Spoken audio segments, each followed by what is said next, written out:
जय श्री राम। मेहता टॉक्स हजारीबाग में आपका स्वागत है। आज रामनवमी है। भय प्रकट कृपाला, दीन दयाला, कौशल्या हितकारी। श्री राम अपने संपूर्ण स्वरूप में अयोध्या में माँ कौशल्या के गृह में अवतरित हुए। विशाल नेत्र, चार भुजाएं, प्रभु अपने पूरे लंबाई के साथ, हाथ में चक्र है, आयुध है। यह देख करके माता कौशल्या उन्हें प्रणाम करती है, पुलकित होती है। वह कहती है कि जन जन के मन में रमने वाले मर्यादा पुरुषोत्तम श्री राम का पृथ्वी पर अवतरण, क्षमा कीजिएगा, थोड़ी तकलीफ में भी चल रहा हूँ। कोविड का वैक्सीन 15 तारीख को लिया हूँ। उस दिन के बाद से थोड़ा तबीयत उतनी ठीक नहीं रह रही है। उल्लेख मिलता है कि इक्ष्वाकु वंशीय अयोध्या के चक्रवर्ती राजा दशरथ ने चौथे पर्ण में पुत्र प्राप्ति के लिए पुत्रेष्टि यज्ञ किया था, जिसके फलस्वरूप श्री हरि के 7वें अवतार श्री रामचंद्र उन्हें पुत्र रूप में प्राप्त हुए। एक मां के ममत्व की दृष्टि में रानी कौशल्या ने प्रकट हुए श्री हरि के विशाल स्वरूप को देखकर अनुरोध किया कि आप मेरे गर्भ से जन्म लेकर शिशु लीला कीजिए। मेरे वात्सल्य स्नेह की पूर्णतया तो आपके बाल रूप में ही संभव है।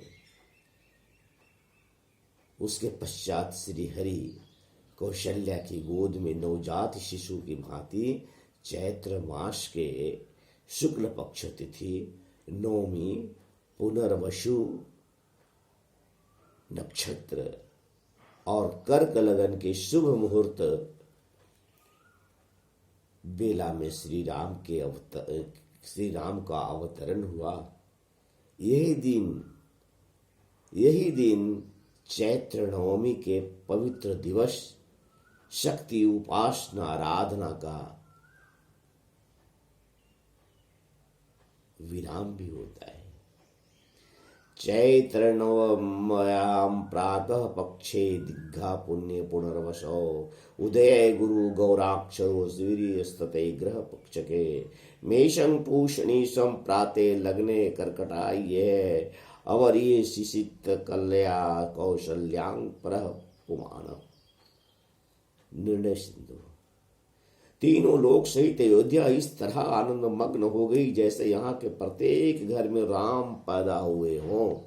घर घर में खुशियां छा गई। बालपन में श्री राम के संसार के अन्य बच्चों की तरह जैसे अगणित बाल सुलभ सौचेष्टाओं से दशरथ महल का कोना कोना पुलकित हो गया। राम उनके अनुज कुछ खाते, कुछ बिखेरते, कुछ गिराते, कुछ छींटते। भोजन करत चपल चितई तो अवसर पाए भाग चले किलकत बदन मुख दधियो उधर में लपटाए। होता है, कभी रोने लगते, गिरते तो फिर दौड़ने की चेष्टा करते तो पैरों की पैजनिया की छम छम छम छम छम छम देख माता पिता के हर्ष का कोई ठिकाना नहीं रहता। ठुमक चलत रामचंद्र बाजत पैजनिया, ठुमक चलते रामचंद्र बाजत पैजनिया। गुरु वशिष्ठ से दीक्षित श्री राम कालांतर में उम्र के साथ गंभीर होने लगे।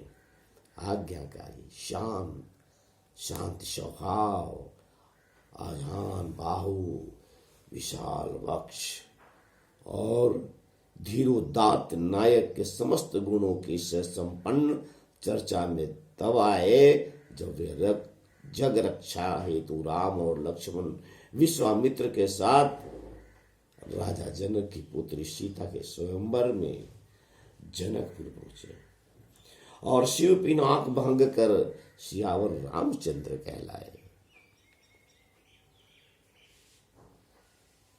वे आजीवन पिता, पुत्र, पति, भाई, सखा और प्रजा सहित समस्त प्रगति प्राणी मात्र के प्रति रामदर्शी, समर्पित व उदार मना महापुरुष के रूप में जाने जाते रहे। भगवान जीवन को भगवान निकाल दीजिए, जीवन को साक्षी भाव से तटस्थ मुद्रा में देखते हुए कर्तापन और उपशक्ति उपलब्धि का श्रेय लेने की दौड़ से वे हमेशा अलग रहे।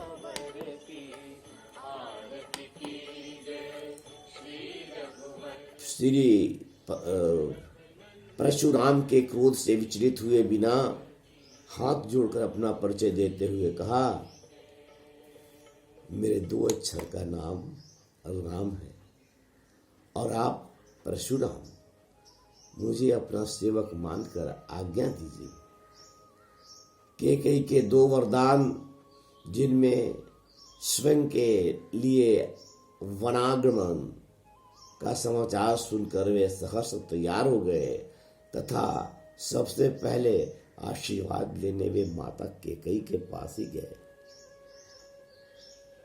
अपनी अगणित विशिष्टताओं के फलस्वरूप तभी तो वे शील, गुण, निधान, मर्यादा पुरुषोत्तम कहलाते हैं। राम कथा में वनवास प्रसंग को मूलतः संसारी जीवों के अनेक उतार चढ़ाव, उथल पुथल, झंझावातों के बीच से संतुलन बनाकर निकालने की सांकेतिक निकाय के रूप में ही ग्रहण करना चाहिए। खास तौर पर आज के समय में जब कोरोना जैसी महामारी का तांडव दिखाई पड़ता हो, ऐसे में श्री प्रभु राम का वनवास प्रसंग हिम्मत देता है। प्रभु राम वनवास के काल को सानंद जीते हैं तथा आभास कराते हैं कि अपने अपने हिस्से का वनवास तो सबको स्वयं ही काटना चाहिए। काटना पड़ता है, काटना होगा। 14 वर्ष के जंगल प्रवास, वनों में घूम घूम कर जिस सामान्य जीवन को प्रभु राम ने जिया, चाहे वह केवट राज को अपने स्नेह के अत्यंत प्रिय बना लेना हो, चाहे जन्म जन्म से हरि दर्शन की प्यासी एक निष्ठ स्नेही सबरी को कुटिया में जाकर उनके जूठे बेर को खाना हो, या वानर जाति से मैत्री कर भार्या सीता की खोज की प्राप्ति का पूरा श्रेय उन्हें देने का हो। कहा जाना चाहिए कि राजा न होते हुए भी उन्होंने सबके साथ, सबको लेकर, सबका विश्वास प्राप्त किया। लंकाधिपति को अयोध्या या अन्य राजाओं को सैन्य मदद से भी परास्त किया जा सकता था, परंतु श्री राम ने ऐसा नहीं किया।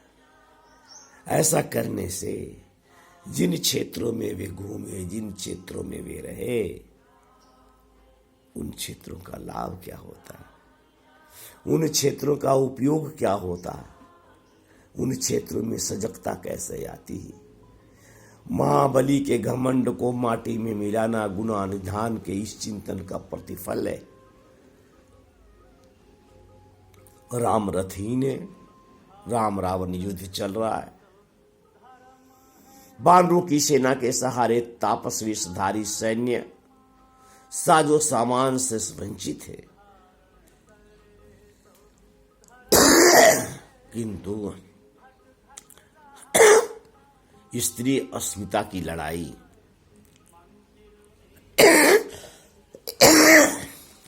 स्त्री अस्मिता की लड़ाई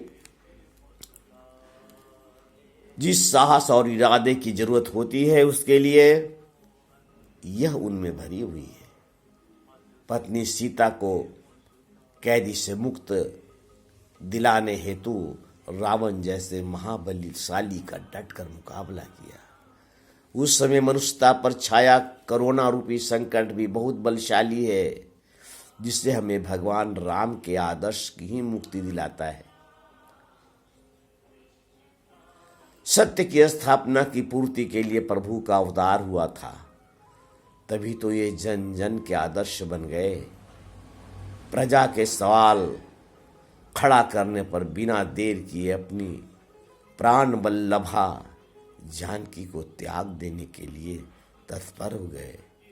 ऐसा किसी और राज के महाराजा के बस की बात नहीं।